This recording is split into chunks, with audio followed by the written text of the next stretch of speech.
the world's first, the EU created legislation to regulate artificial intelligence called AI Act. But it now seems to be moving away from effective protection for those harmed by this technology by abandoning the AI Liability Directive.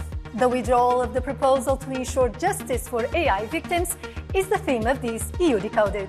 The Artificial Intelligence Act came into force in the EU in August 2024. It defines 4 levels of risk for AI systems: unacceptable, high, limited, and minimal. 8 practices are prohibited as unacceptable based on personal behavior or characteristics. Among those practices are, for example, predicting the risk of people committing a criminal offense, extracting facial images from the internet and CCTV to create databases, or use of person biometric data to deduce their race, political opinions, sexual orientation, etc. The prohibitions came into effect this month, but there are many other risks for health, safety and fundamental rights. So how concerned are Europeans about means for redressing the harm caused by AI services and products? Jó lesz a végeredmény, nem tudjuk, hogy mennyire lesz okos a végeredmény, hogy szuperintelligencia lesz, vagy csak marad ilyen, mint most, hogy szupportálni tud minket, így még nem tudjuk azt sem megítélni, hogy mennyire veszélyes. Biztos, hogy kéne olyan döntéseket hozni törvényileg, amiben megtiltjuk például, hogy egy kisgyerek a másikat a mesterséges intelligenciával tudja úgy bántani, zaklatni, mert kamuprofilok, kamuvideók, hangfelvétel alapján generálnak felvételeket, és a többi. Pues, para como está planteada ahora, creo que es una ayuda a las tareas que hacemos en el día a día. Entiendo que según vaya se desarrolle la inteligencia artificial, pues irá detrás el marco legal. Puede hacer mucho daño también.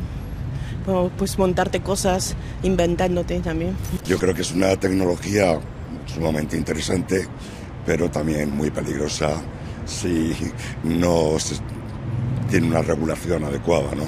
With us is Cynthia Kruth, which follows EU's tech policy.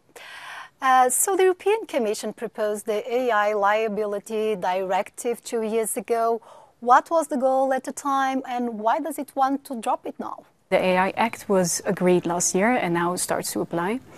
The liability rules would harmonize the approach in Europe, so not to have 27 different laws regarding this, and actually would also find it easier for consumers to find a place where to complain against faulty AI products. But the European Commission, they published their work program for 2025 a few weeks ago, and it was on the list to withdraw. They don't think that it made enough progress and it will not make enough progress neither in the next months. And why do we need an AI liability directive when there is a product liability directive that somehow also covers digital products, namely software? Yeah, the two exist and they were actually proposed around the same time. There's a big difference because the product liability directive only covers faulty products, so actually material damage. And in the case of AI liability, it would be faults made, for example, by an algorithm. So, for example, discriminatory outcomes of an AI system. And the European Parliament seems somehow more interested in moving forward with specific rules for AI. Do you think this directive can still be rescued and somehow see the light of the day? The Commission is still open to discuss it with the European Parliament. The only thing is now that the Parliament itself is also divided. There's a few groups, mostly the left, the S&D and the Greens, that are in favor of this.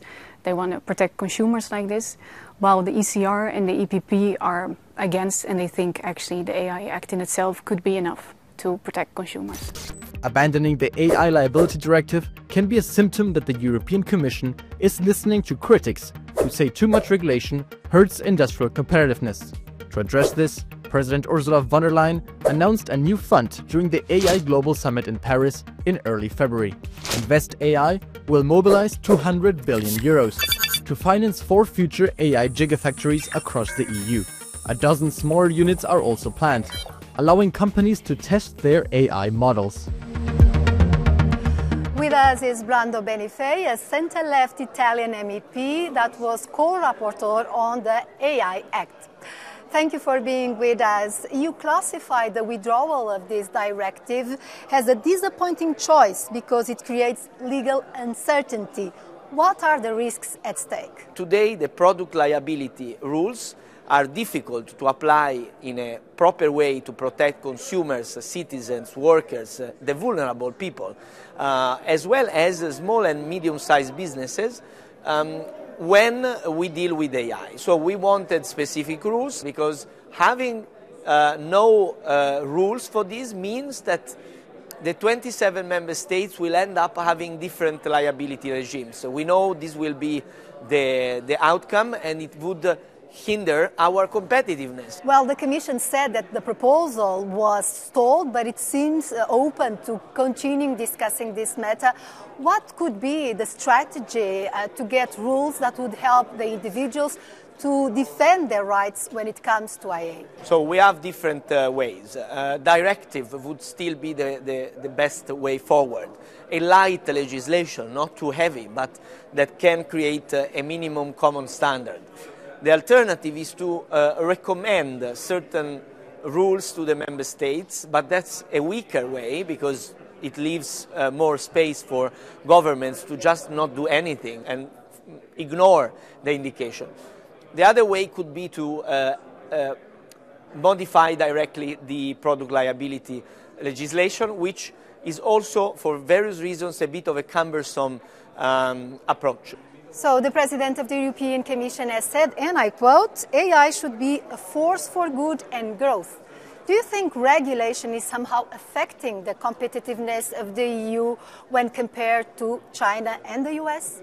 I think our competitiveness in Europe is hindered by various factors. We have less access to capital for investment in the digital area. We need more infrastructure for computing. And then we have the issue of having streamlined and clear rules. But we cannot renounce to protecting our citizens, our businesses, our public institutions, our democracy from the risks of discrimination, of disinformation, of damage by misuse of AI. The AI Act will be fully applicable by 2027, but the EU also doesn't want to lose the innovation race. For example, the bloc will have to find a solution for the recent US restrictions to the export of AI chips. So, can the Union find a balance between the desire to be an AI powerhouse while still protecting the rights of its citizens?